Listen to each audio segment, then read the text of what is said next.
Ayon sa psychology, nahahati ang ating pag-iisip sa rational at irrational thinking. Ang rational thinking ay ang uri ng pag-iisip na pumapabor sa ating logic at nakabase ito sa kung ano ang totoo. Samantalang ang irrational thinking naman ay nakabase sa ating emosyon. Pagdating sa pera, mamamalayan mo ang conflict ng iyong rational at irrational thinking. Ang iyong logic ay nagsasabing kailangan mong mag-ipon, mag-budget at iwasan ang mag-overspend. Alam niya na kailangan mong paghandaan ng maaga ang mga mahahalagang bagay para hindi ka mahihirapan sa huli. Samantalang ang iyong emosyon naman ay tinutukso kang bilhin agad ang mga bagay na hindi mo kailangan kahit nasisira na nito ang iyong budget. At the end of the day, mas powerful ang ating emotion kumpara sa ating logic. Kaya naman, mamamalaya natin sa ating sarili na parang hindi tayo marunong gumawa ng mabuting desisyon. Guilty tayo dahil ginagawa natin ang mga bagay na alam natin ay mali. Madalas tayong napapagastos ng lagpas sa ating kinikita, napapabili ng mga bagay na hindi natin kailangan at hindi rin tayo nag-iipon ng pera. Pero eto ang good news, kaya mong talunin ang iyong emosyon sa pamamagitan ng logic. Sa halip na gagawa ka agad ng desisyon at magpapadala sa iyong emosyon, mag-isip ka muna at tanungin ang iyong sarili kung bakit mo gagawin ang bagay na yon. Halimbawa, merong for sale na sapatos at nagustuhan mo ito dahil sa sikat na brand at timing dahil ang color combination nito ay ang iyong favorite colors. Halatang emotional ka na sa moment na yon at gusto mo na itong bilhin dahil afford mo naman.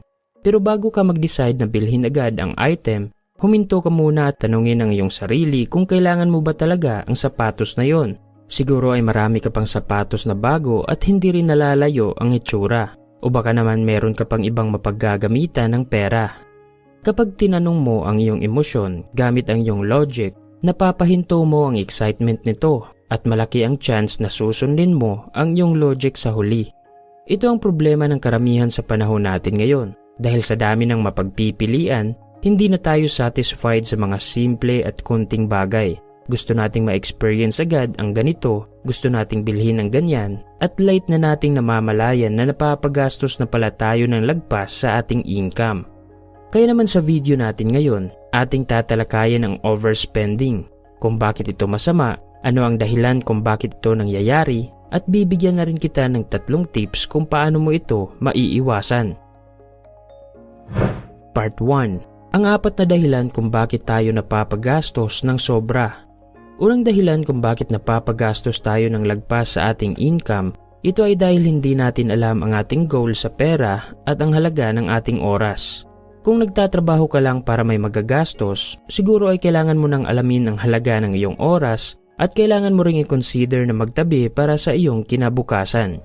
Gawin nating halimbawa na nagtatrabaho ka ng 8 oras araw-araw, from Monday to Friday.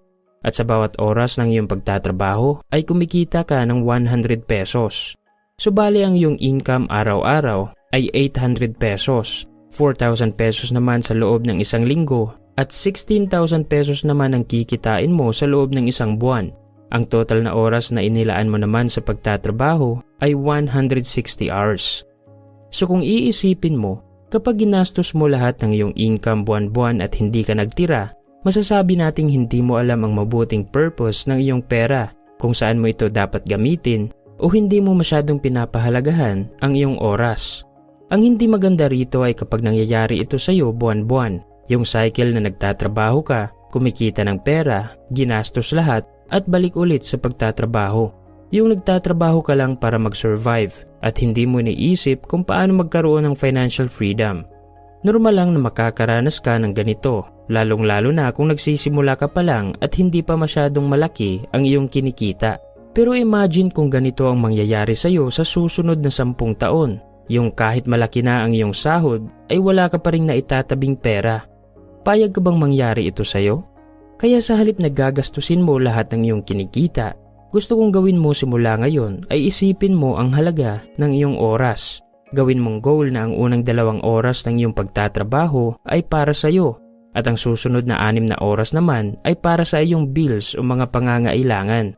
Sa malinaw na halimbawa, kung ang iyong daily income ay 800 pesos, kailangan mo lang itabi ang 200 pesos o katumbas ng 2 oras na pagtatrabaho at ang natirang 600 pesos naman ay para sa iyong mga gastusin. Sa 1 week na pagtatrabaho, makakaipon ka na ng 1,000 pesos at 4,000 pesos naman yun sa loob ng isang buwan. At pagdating naman sa oras, alam mo ba kung ilang oras ang napupunta sa'yo? 40 hours o katumbas ng isang linggong pagtatrabaho. Kung dati ang isang buwan na sahod ay napupunta lahat sa gastos, ngayon ay 3 weeks na lang dahil na itatabi mo na ang income sa isang linggo. Kaya isipin mo mabuti kung bakit ka nagtatrabaho ngayon. I-manage mo ng maayos ang iyong pera at pahalagahan mo rin ang iyong oras. Pangalawang dahilan kung bakit tayo napapagastos ng sobra, yun ay dahil sa boredom. Isipin mo na merong dalawang uri ng chemicals na tumatakbo sa ating katawan para itong fuel o gasolina ng ating emotion. Ang unang chemical ay si stress. Ito yung chemical na tumatakbo sa tuwing kulang ka sa tulog, pagod na pagod ka sa trabaho at nagdudulot ito ng boredom. At ang pangalawang chemical naman ay si happiness. Ito naman yung rewarding na pakiramdam o kapag meron kang naa-achieve na isang goal. Matik na sa ating lahat na gusto nating lamang palagi si happiness kumpara kay stress. Gusto nating magkaroon ng sapat na energy at positive emotion at naghahanap tayo palagi ng paraan para ma-maintain ito. Kaya ano ang madalas nating ginagawa sa tuwing stress tayo? Bumibili ng mga bagay na sa tingin natin ay magbibigay sa atin ng saya. Kung merong tinatawag na stress eating, meron ding tinatawag na stress buying, yung napapagastos ka dahil sa stress. Iisipin mo agad na dahil pagod na pagod ka sa iyong trabaho, kailangan mong bigyan ng reward ang iyong sarili. Deserve mong magkaroon ng latest iPhone, makakain ng mga masasarap na pagkain, makapagbakasyon, magkaroon ng mamahalin na bag o sapatos, at iba pang mga bagay na magbibigay satisfaction sa iyo.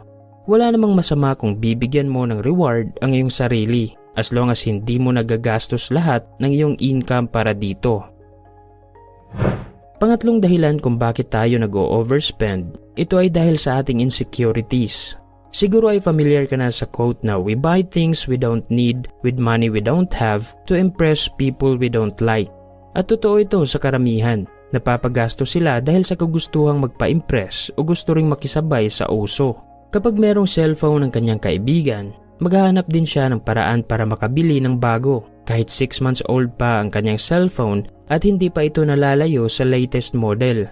Totoo naman na magaan sa pakiramdam kung sa tingin mo ay hindi ka nalalayo sa iyong mga kaibigan, yung natatanggap mo ang kanilang mga papuri at na-appreciate ka nila. Pero ang ganitong bagay ay panandalian lamang. Maganda lang ito sa umpisa, pero in the long run, hindi ito magbibigay sa iyo ng tunay na satisfaction dahil ginagawa mo lang ang mga bagay na nakabase sa expectations ng ibang tao. Kung meron kang ganitong ugali, simulan mo nang baguhin ito ngayon dahil ang katotohanan ay hindi mo mapiplease lahat ng tao at hindi mo rin kailangang gumastos para lang magpa-impress. At ang pangapat na dahilan kung bakit tayo napapagastos ng sobra, yun ay dahil wala tayong budget na sinusunod. Kung nahihirapan kang mag-ipon buwan-buwan at hindi mo rin alam kung saan madalas napupunta ang iyong pera, siguro ay kailangan mo nang gumawa ng budget. Mahalagang meron tayong awareness sa ating ugali sa paggastos para madali nating makontrol ang ating pera. At ang paggawa ng budget ay makakatulong sa iyo para ma-assign mo ang iyong pera sa mahahalagang bagay. Kapag hindi ka kasi gumagawa ng budget, hindi mo malalaman kung kailan ka dapat hihinto sa paggastos. Dahil sa tingin mo ay marami ka pang cash, kumpiyansa ka pa na bumili ng mga bagay. Pero ang katotohanan, napapagastos ka na ng sobra at naapektuhan na yung iba mong gastusin. Iba pa rin yung gumagastos ka pero meron kang budget na sinusunod dahil alam mo kung magkano ang perang nakalaan sa entertainment, sa pagkain, sa internet at iba pang pangangailangan. Kung gusto mong malaman kung paano mag-budget at ano ang iba't ibang paraan ng budgeting method, panoorin mo ang nagawa na naming video tungkol dito. Ilalagay ko na lang ang link sa description at comment section ng videong ito. Part 2. Ang tatlong paraan kung paano maiwasan ang mag-overspend. Dahil ay meron ka ng ideya sa mga iilang dahilan kung bakit tayo napapagastos ng sobra, ngayon ay kailangan mo namang malaman ang mga pamamaraan kung paano mo ito maiiwasan.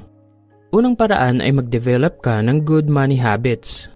Ang ating sitwasyon sa kaperahan ay refleksyon lamang o resulta ng ating mga habit. Ang habit ay isa sa mga dahilan kung bakit magkaiba ang desisyon ng mga mahihirap at mayayaman sa tuwing nakakatanggap sila ng pera. Ang mga mayayaman ay lalong yumayaman paglipas ng panahon dahil nasa ugali na nila ang mag-ipon at mag-invest. Meron silang tinatawag na good money habits. Minamanage nila ng maayos ang kanilang pera at meron din silang control sa paggastos. Kaya kahit anong pagsubok ang darating sa buhay nila, babalik at babalik pa rin sila sa pagiging mayaman. Samantala ang mga mahihirap naman ay merong bad money habits. Kahit nakakatanggap sila ng malaking halaga, hindi ito lumalago o naiipon dahil wala silang ibang alam kundi ang gumastos. Mahalagang ma-develop mo ang magkaroon ng good money habits dahil ang resulta ay hindi instant na nangyayari. Ito ay bunga ng mga desisyon na paulit-ulit nating ginagawa. Kung ugali mong gumawa ng budget, kung inuuna mo palagi ang pag-iipon, kung alam mo ang daloy ng iyong pera, kung seryoso kang mabigyan ng magandang kinabukasan ng iyong sarili, paniguradong maiiwasan mo na ang mag-overspend. Tip number 2 ay gumawa ka ng spending plan. Marami sa atin ay guilty sa parting ito dahil ilang beses na tayo nangako sa ating sarili, nagagastos lang tayo kung kailangan, pero sa huli napapagastos pa rin tayo ng wala sa oras at madalas na napapabili ng mga unnecessary na bagay. Kaya ang maire-recommenda namin na paraan para maiwasan mo ang ganitong ugali at para mabigyan mo rin ng kontrol ang iyong pera ay gumawa ka ng spending plan. Kapag sinulat mo sa papel kung magkano ang iyong income at kung ano ang iyong mga gastusin at ang katumbas na halaga ng mga ito, magkakaroon ka rin ng malawak na pangunawa sa iyong cash flow. Dito mo malalaman kung hindi ba lumagpas ang iyong expenses sa iyong income at anong bahagi ng iyong expenses ang dapat gawa ng adjustment. Hindi mo dapat minamaliit ang ganitong gawain dahil ito ang magbibigay sa iyo ng guide kung saan mo dapat gamitin ang iyong pera. Tip number 3. Gumamit ka lang ng cash kung may bibilhin ka. Isang temptation na meron sa credit card ay ang paggastos ng higit pa sa kailangan natin. Dahil sa ideya ng buy now, pay later, hindi na rin tayo aware na napapagastos na tayo ng sobra o napapabili ng hindi kailangan. Pero marami namang magandang benefit ang makukuha sa paggamit ng credit card. Gaya na lang ng pagbuo ng credit score, pagkuha ng cashback, reward points at iba pa. Magandang tulong ang naibibigay nito kung gagamitin natin ito ng maayos. Pero unfortunately, karamihan sa atin ay nagkakaroon ng malaking utang dahil dito. Kaya kung namamalayan mo na parang hindi effective ang paggamit ng credit card, subukan mo ang cash. Marami nang nagawang pag-aaral na mas effective ang paggamit ng cash kumpara sa credit card dahil mararamdaman mo na nagbabayad ka dahil meron kang pera na hinahawakan at hindi ka rin napapagastos ng sobra dahil kung magkano lang ang dala mong pera, yun lang din ang pagkakasyahin mo sa iyong expenses. Personally, sinusunod ko rin ang ganitong method. Halimbawa kung pupunta ako ng mall, meron lang akong specific amount of cash na dadalhin. At kung magkano ang halagang yun lang din ang gagastusin ko. At pagkatapos nun, uuwi akong hindi gumagastos ng sobra. Kaya subukan mo rin gumamit ng cash sa tuwing may bibilhin ka. Kung umabot ka sa parting ito, gusto kong magpasalamat sa iyo sa paglaan ng oras sa panunood ng aming video.